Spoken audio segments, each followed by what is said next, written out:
చాలా మాట్లాడాలి. First of all ఈ గడికి ఇచ్చేసిన అంటే రామ్ చరణ్, చాలా చాలా థ్యాంక్స్ చరణ్, సీరియస్గా. సరే మీ చరణ్ గురించే మాకు చెప్తా, ఆయన గురించే చెప్తాను. ఓకే, ఆయన గురించి చెప్తాను. అంటే నేను అనుకున్నాక చిరంజీవి గారి అబ్బాయి మేబీ ఒక సిల్వర్ స్పూన్తో పుట్టిన అబ్బాయి కదా, ఎలా మాట్లాడాలి, ఎలా డీల్ చేయాలి, తనతో ఎలా బిహేవ్ చేయాలి, తన ప్రాబ్లం అయిపోద్దేమో సినిమా షూటింగ్లో అనుకుని. కానీ తను పుట్టినప్పుడు అంటే తన పరిస్థితి అంతా చుట్టూ చాలా చిరంజీవి అబ్బాయిగా చాలా ఐశ్వర్యంతో పుట్టవచ్చు, కానీ రియల్గా మట్టి మనిషి.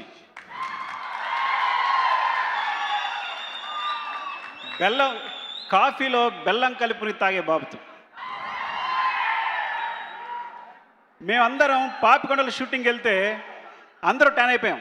అంటే చెప్తాను చూడండి, మీరందరూ కెమికల్స్ క్రీమ్స్ అన్నీ వాడుతుంటారు, కానీ ఎంత సామాన్యంగా ఎంత న్యాచురల్గా హీరోస్ ఉంటారనేది మీకు తెలియదు. తను పర్టికులర్గా హీరోస్ అందరిలోనూ very natural, very down to earth, very natural. అందరూ ట్యాన్కి సన్ స్క్రీన్ రాసుకుంటే తను పులిసిపోయిన పెరుగులో సున్ని పండు కలుపుకొని రాసుకునే బాపుతు. అంటే మనం దూరంగా చూస్తామన్నమాట, మెగాస్టార్ గారు అబ్బాయి కదా, ఆయన ఇంకా మనం ఈ క్రీమ్ వాడుతుంటే తను ఏ క్రీమ్ వాడతాడు, మన ఈ సెంట్ వాడుతుంటే తను ఏ సెంట్ వాడతాడు, మన ఈ టూత్ పేస్ట్ వాడుతుంటే వేరే టూత్ పేస్ట్ వాడతామని. తను చాలా న్యాచురల్గా వేప పుల్లలు తోముకునే బాబుతు. సీరియస్గా చెప్తున్నా. Thank you Charan, thanks for coming this function. సీరియస్గా నువ్వు రాకపోతే ఈ ఫంక్షన్ అనేది ఇంత కవరేజ్ ఉండేది కాదు. Thank you very much, seriously.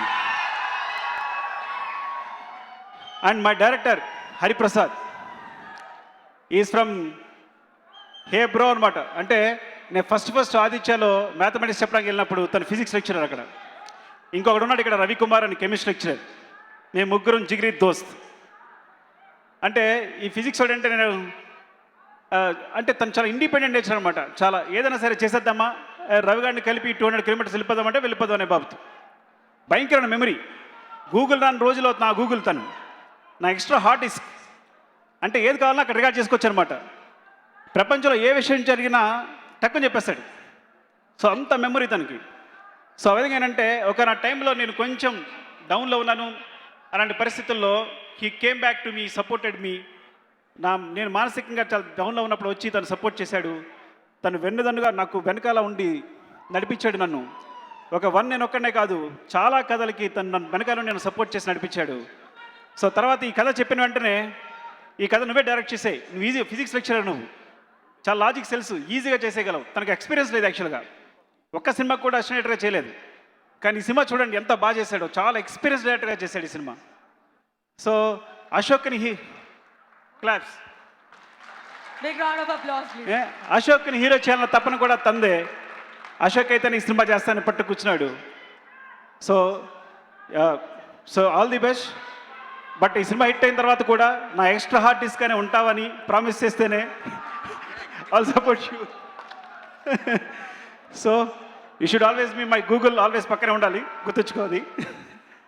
And Ashok గురించి చెప్పలేను, అశోక్ మీ ముందు ప్రూవ్ చేసుకోవాలి, నేను సెపరేట్ చెప్పేది కాదు. ఫస్ట్ ఆఫ్ ఆల్ నేను ఇంకా సాయి కార్తిక్ గురించి అలాగే తను ఎప్పటికీ ఒకటే ఉంటుంది, తన్ని సరదాగా ఆట పట్టిస్తుంటాను, నువ్వు ఎప్పటికీ డైరెక్టర్ కాలేవు, దర్శకుడివే అని. ఎందుకంటే ఏమని పిలుస్తారు అందరూ, దర్శకుడు సినిమా రిలీజ్ అయిన తర్వాత దర్శకుడు హరిప్రసాద్ అంటారు, డైరెక్టర్ హరిప్రసాద్ అని ఎవరు అనరుగా. సో జన్మలో డైరెక్టర్ కాలేడు తను, ఎప్పటికీ దర్శకుడు హరిప్రసాద్. ఇంకా సాయి గురించి ప్రత్యేకంగా ఈ సినిమా, ఈ ఫంక్షనే సాయి గురించి, సాయి కార్తీక్. నేను మొట్టమొదటిసారిగా దేవి కాకుండా ఒక సినిమా, ఒక మ్యూజిక్ డైరెక్టర్తో పనిచేయడం really I miss Devi. Because Devi లేకుండా ఒక సినిమా చేయడం అంటే సాహసమే. అలాంటప్పుడు నాకు సాయి కార్తీక్ కనిపించాడు. ఎందుకంటే ఈ చిన్న బడ్జెట్కి దేవిని స్వార్థంగా నేను తను చేసేస్తాడు, కానీ ఉపయోగించుకోదలుచుకోలేదు. తను రెడీ నాకు ఏ సినిమా చేయడానికైనా.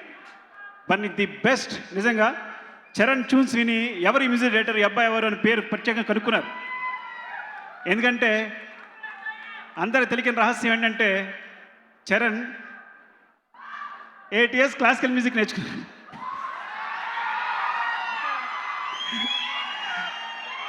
కానీ ఎప్పుడు పాడారు తను పాడమని అడగండి. కానీ చెప్తున్నా అంటే చిన్న ఎలా పెరిగారు పిల్లలు అనేది అనే చరణ్ ఎంత సింపుల్గా పెరిగారు విషయం అర్థమవుతుంది మీకు సింపుల్గా. సో తను సర్ఫే చేశాడు తను ఈ ట్యూన్స్ చాలా బాగున్నాయి, సాంగ్స్ చాలా బాగున్నాయి, ఎవరి మ్యూజిక్ డైరెక్టర్ అని. సో ఈ సినిమా ఒక్కొక్క సాంగ్ కూడా చాలా చాలా బాగా చేశాడు. సాహిత్య కత్తి గురించి ఎంత చెప్పినా తక్కువే. నేను ఇచ్చిన రూపాయికి 100 రూపాయల వరకు ఇచ్చాడు నాకు. I'm very sorry Sai. Thank you Sai, thanks for the great music. And ఇంకా అందరి గురించి మాట్లాడాలి, ఎవరి గురించి అర్థం కావట్లేదు, చాలా సమయం అయిపోయింది కాబట్టి. అలాగే ఎప్పుడు వెన్నుండే నా తమ్ముడు థామస్, యాక్చువల్గా ఈ సినిమాకి ప్రొడ్యూసర్ మా రెండో అన్నయ్య Vijay Kumar. Big round of applause for Vijay Kumar garu. అని రవిచంద్రన్ ఇంకో ప్రొడ్యూసర్ ఉన్నారు, ఆయన యుఎస్లో ఉన్నాడు.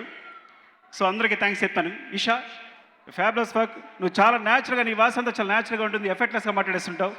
పూజిత గ్రేట్ వర్క్, నిన్ను బాగా ఎంకరేజ్ చేస్తాను నేను నా సినిమాలో కూడా తీసుకుని, గుర్తుంచుకో బాగా. ఇంకెవరికైనా మర్చిపోతే సారీ అండి. ప్రవీణ్, కెమెరా ప్రవీణ్, ఇదే లాస్ట్, ఇంక లేదు అయిపోయింది. ప్రవీణ్ నా దగ్గరికి వచ్చాడు, వచ్చి సార్ నేను సుదీప్ చట్ట దగ్గర చేశాను, ఒక సాంగ్ తీశాను, ఈ సాంగ్ చూడండి నేను చూసిన తర్వాత నేను అనుకున్నాను సుకుమార్ రైటింగ్స్లో ఏదైనా ప్రొడక్షన్ సినిమాలో సినిమాటోగ్రాఫర్గా చేద్దామని వచ్చాడు అనుకున్నాను. కానీ డైరెక్ట్ అడిగింది, సార్ మీ సినిమా నాకు ఇవ్వండి నేను చేస్తానన్నాడు. నాకు ఆ కాన్ఫిడెన్స్ వచ్చింది.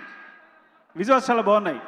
తనకి ఇది ఫస్ట్ సినిమా, కెమెరామెన్కి ఫస్ట్ సినిమా, డైరెక్టర్కే ఫస్ట్ సినిమా, ఇందులో చాలామందికి ఫస్ట్ సినిమా ఇది. బాలాజీ గారు థ్యాంక్స్ అండి, థ్యాంక్స్ ఫర్ లిరిక్స్. నేను ఉప్పినంత ఈ ప్రేమకి సినిమాతో సాంగ్తో పరిచయం అడిగిన ఈ సినిమాలో చాలా మంచి సాంగ్స్ రాశారు. సో అందరికీ పేరు పేరు కొత్త చెప్తున్నాను. Praveen did fabulous work, seriously great work. నిజంగా ఫ్యూచర్లో చాలా పెద్ద సినిమాటోగ్రాఫర్ అవ్వాలనుకుంటున్నాను. థ్యాంక్ యూ అండి, థ్యాంక్ యూ వెరీ మచ్. ఎవరి గురించి మర్చిపోతే సారీ. సరే, థ్యాంక్ యూ అమ్మ, thanks, love you. So yes, మీ అందరికీ తెలిసిన విషయమే నేను మళ్ళీ చెప్పాలనుకుంటున్నా. ఈ జనరేషన్ హీరోస్లో తెలుగు సినిమాల ద్వారా ఫస్ట్ టైం 50 crores బడ్జెట్